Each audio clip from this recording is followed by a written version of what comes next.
Thank you ma'am থেকে কোন কোন এমসিকিউগুলো করব সেগুলো তো বলবোই, কিন্তু তার আগে বলি যে থ্যাংক ইউ ম্যামটা যারা যারা এখনও অবধি পড়োনি অবশ্যই করে কিন্তু পড়ে নিও, কারণ আমি অলরেডি কিন্তু আমার চ্যানেলে ভিডিও দিয়ে রেখেছি, একদম সহজ সরলভাবে তোমাদের বুঝিয়ে দিয়েছি যাতে বুঝতে কোনো রকম অসুবিধা না হয়।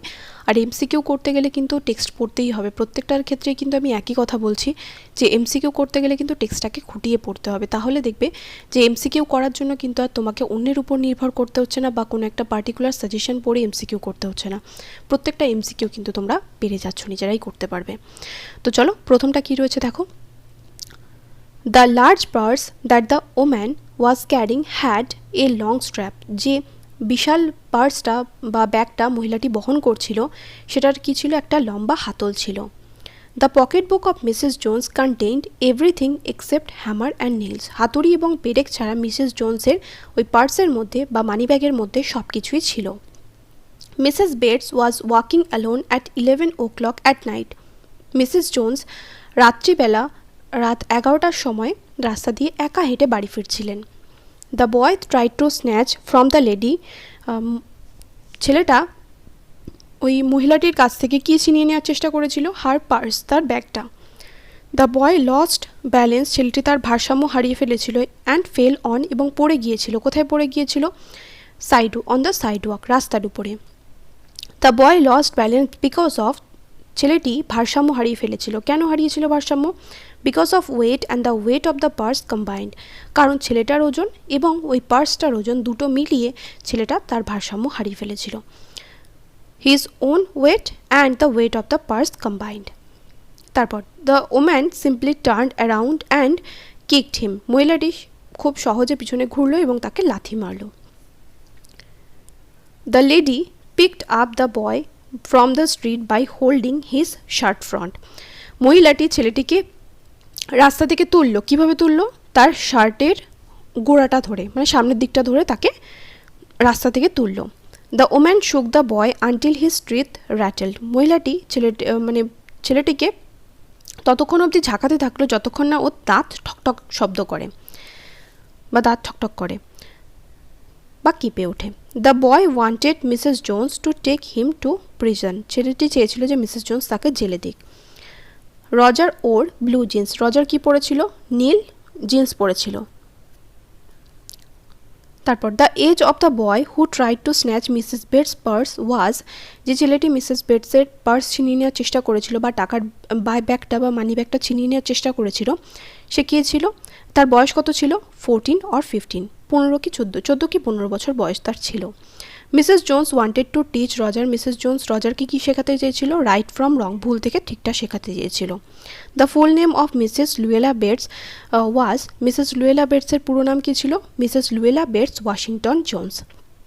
In thank you ma'am sweat popped out on the boy's face, thank you ম্যামে ছেলেটির মুখ দিয়ে ঘাম গড়িয়ে পড়ছিল।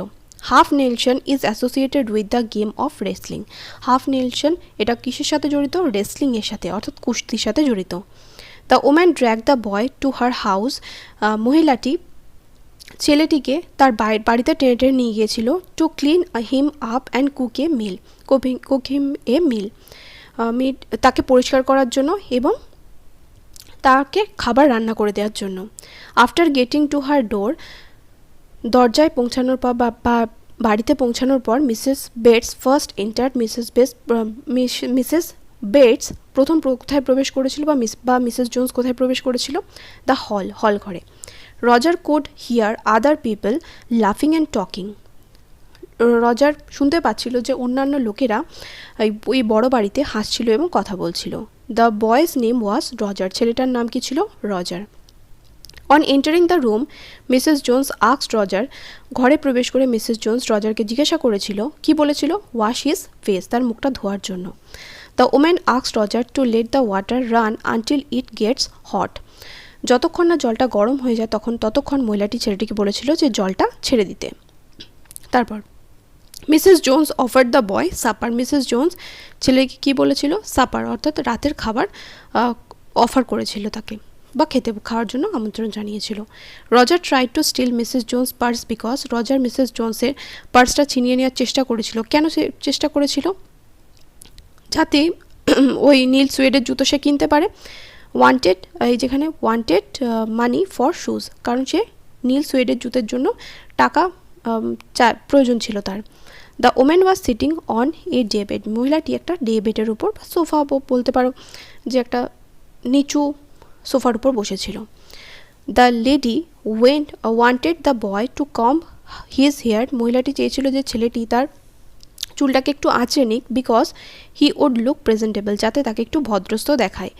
In another corner of the room behind the screen was a gas plate and an ice box, ঘরের একটা কোনায় স্ক্রিনের পিছনে বা পর্দার পিছনে কি রাখা ছিল, গ্যাস প্লেট অর্থাৎ গ্যাসের একটা ওভেন রাখা ছিল এবং একটা আইস বক্স মানে বরফের বাক্স রাখা ছিল।